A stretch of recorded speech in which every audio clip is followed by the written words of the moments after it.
Shalom. Kal halayam la Yahweh Bahashim Yahweh Shai Bahashim Rakakwadash. Double honors to the apostles and elders of Great Millstone. Peace and blessings to the hopeful elect, to the Akyam and the Akwath, who believe in the true gospel of Yahweh Bahashim Yahweh Shai in truth and sincerity, as well as the great multitude, the rest of the men, women, and children who believe in the true gospel as well. This is Brother Shawar with another lesson through the spirit and power of Yahweh Bahashim Yahweh Shai. Just a quick one through the spirit, dealing with faith, because this is, it's a constant thing that's brought up and a constant misunderstanding that, Christians like to push in some of these other Israelite camps that, they're going off, that were saved by the law. They harp on the law, everything is about the law, but, and of course we're supposed to keep the law to the best of our ability. The law is not done away with. But because of Yahweh Shai's sacrifice, right, we are now under a grace period. And that second covenant, the new covenant, talked about Hebrews, the 8th chapter. And also 1 Corinthians, the 15th chapter and around the 50th verse, talks about us, the Israelites, the elect, starting with the elect, becoming immortal through the second covenant, and the laws being put in our inward parts. That's what's going to make us perfect. That's what the second covenant is. But until then, until the Lord comes back to deliver us and put us there, we are under grace.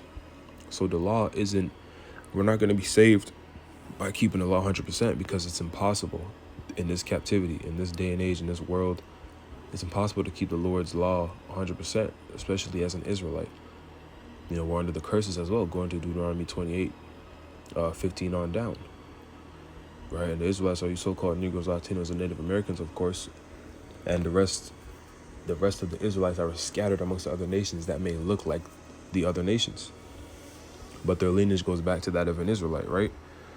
So let's get some scriptures, and like I said, it'll be a quick one through the spirit, because it's about faith. It's about our faith right now. It's not about, and through faith, you're gonna believe and keep the law to the best of your ability. You're going to try, but the Lord knows it's impossible to do it right now.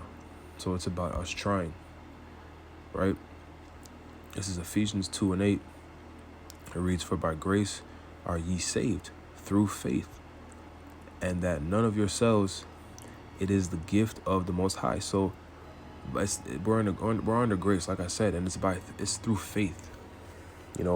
Our faith is what is what the Lord is dealing with right now. Because the scriptures tell you, if you break one law, you break them all, right? So we sin every day in this flesh. In this captivity, man, we sin every single day. Even without trying. It just is what it is, right? But if you're consciously, trying your best to seek the Lord, the Lord understands. The Lord will deal with you, man. It's because it's about your faith, because you believe. It's not about trying to keep the law 100%, because you could keep, and on top of that, you can keep all the laws, or as many laws as you can, but still be wicked, so to speak. You could still be a demon. You could still be a nigga, like a bad, bad to the core type of person. And the Lord isn't dealing with that, man. The Lord is dealing with the spirit, the inward man, right? Those who genuinely believe and have that contrite spirit towards Yahweh Bashim Yahweh Shai. Because a lot of these guys boast in the law, and they use it as something to be proud about, as if they're better than the next Israelite, when all of our righteousness is as filthy rags, right? Let's get that precept actually real quick. So this is Isaiah 64, and we'll start at 5. It reads, "Thou meetest him that rejoiceth and worketh righteousness, those that remember thee in thy ways. Behold, thou art wroth, for we have sinned in those in continuance," or "in those is countenance, and we shall be saved. But we are all as an unclean thing, and all our righteousness are as filthy rags, and we all do fade as a leaf, and our iniquities like the wind have taken us away," right? So None of us are, worthy enough to boast in the law, man. To say we're like Yahweh Shai and we keep the law perfect. Because it's impossible in this time, man. We're in this wicked flesh. We don't have, we're just not built like that. The Lord understands that. The Lord made us, he put us in this position, in this captivity, to punish us. But it's time we're coming out of that captivity into our glory, hence the kingdom. But it's about our faith right now. We're under a grace period, right? So that faith is what's going to drive us. That faith is what's going to, keep us on that straight and narrow through the straight gate. Lord willing, we endure unto the end, those of us who are sincere. Because that's what it's about, man. It's not about being the perfect Israelite, so to speak.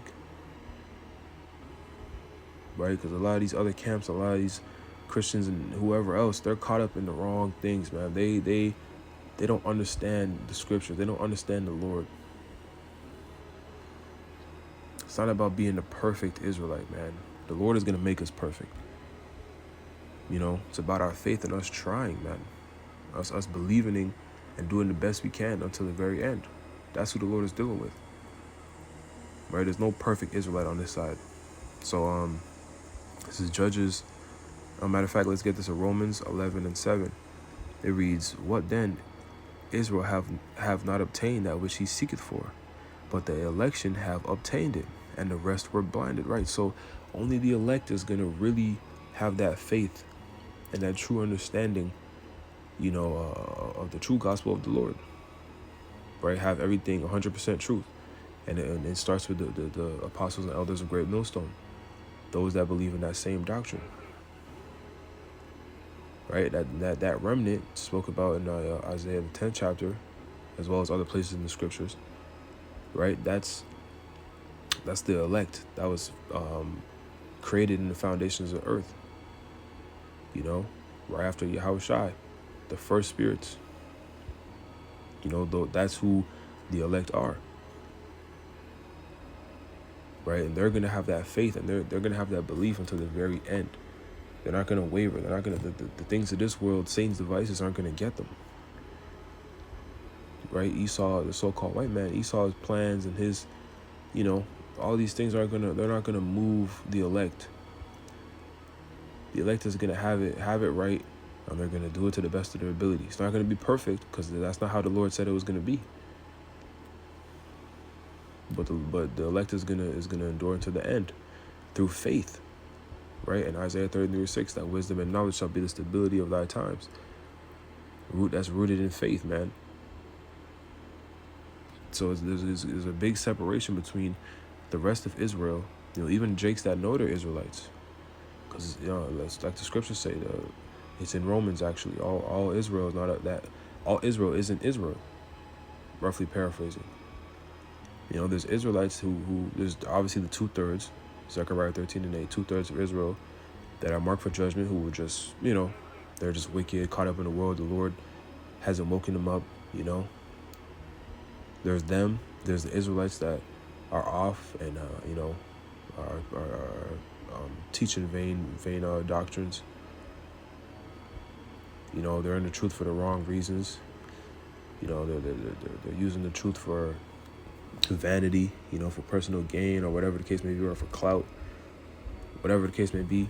Wicked Israelites behind the scenes. They know they're Israelites though, right? There's them, and then there's the elect.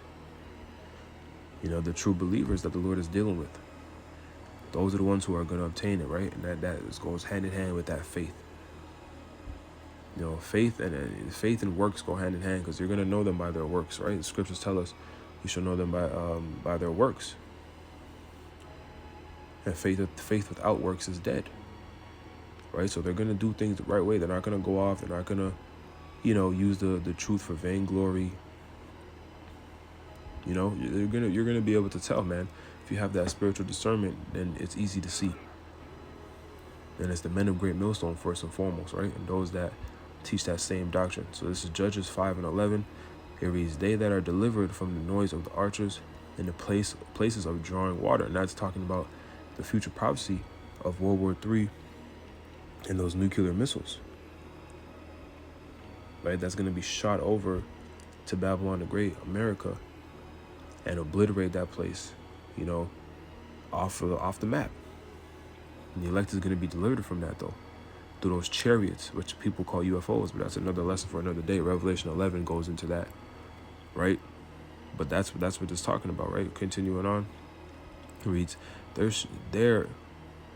shall they rehearse the righteous acts of the Lord, right? That's the point. Even the righteous acts towards the inhabitants of his villages in Israel. Then shall the people of the Lord go down to the gates. So we're going to be rehearsing the righteous acts, right? It's us. This grace period is basically us doing our best to get right, to practice, you know, to build ourselves up for the kingdom, not for the kingdom, so to speak. I mean, yes, for the kingdom, but for Jacob's trouble, for what we're about to have to go through, the things we're going to have to endure. And Jacob's trouble is, like Daniel 12 tells us, it's going to be a time like never before since there was a nation, a terrible, terrible time, a great judgment, death and destruction, right?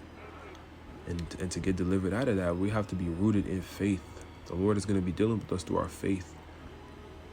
But that starts with rehearsing the righteous acts. So yeah, we're going to be keeping the laws to the best of your ability.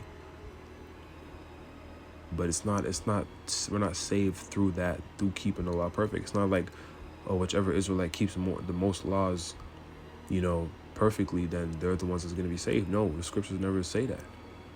It's not about the law, right? It's a part of our heritage, our culture. Absolutely, you know, keep the law to the best of your ability. Things you can control, what you eat, you know, not committing adultery, sleeping with another man's wife, you know, things you can control, you know, no, not getting tattoos, no, not getting lineups,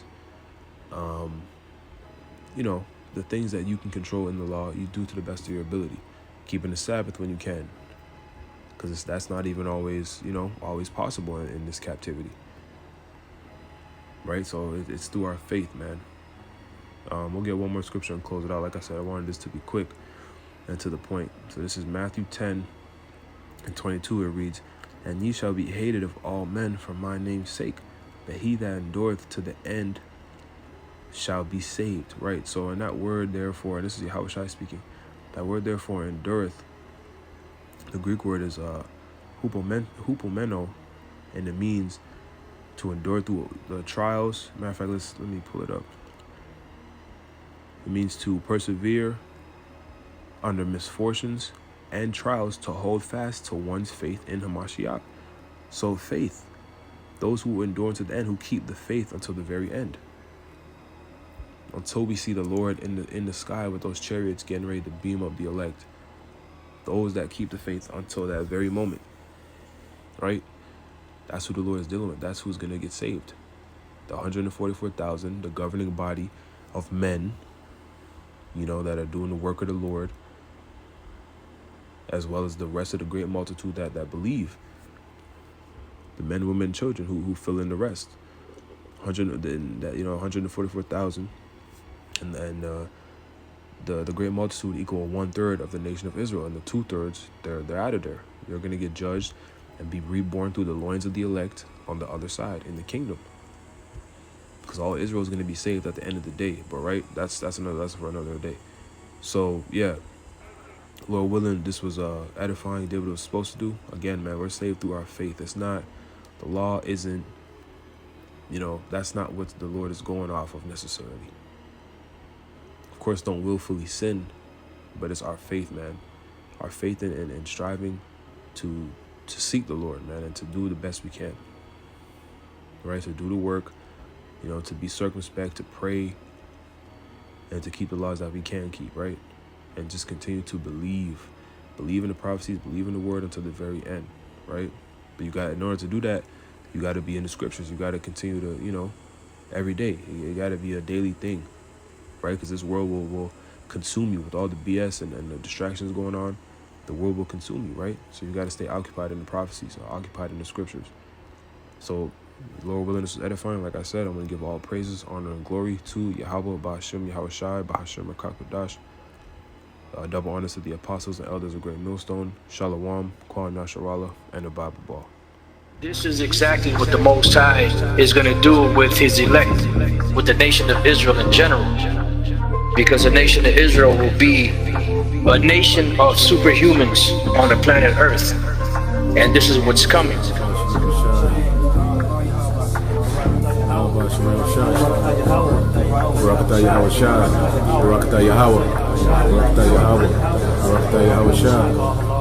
First John 3. Behold, what manner of love the Father hath bestowed upon us, that we should be called the sons of God. Therefore the world knoweth us not, because it knew him not. Beloved, now are we the sons of God, and it doth not yet appear what we shall be. But we know that when he shall appear, we shall be like him, for we shall see him as he is. And every man that hath this hope in him purifieth himself, even as he is pure. This is exactly what the Most High is going to do with his elect, with the nation of Israel in general. Because the nation of Israel will be a nation of superhumans on the planet Earth. And this is what's coming.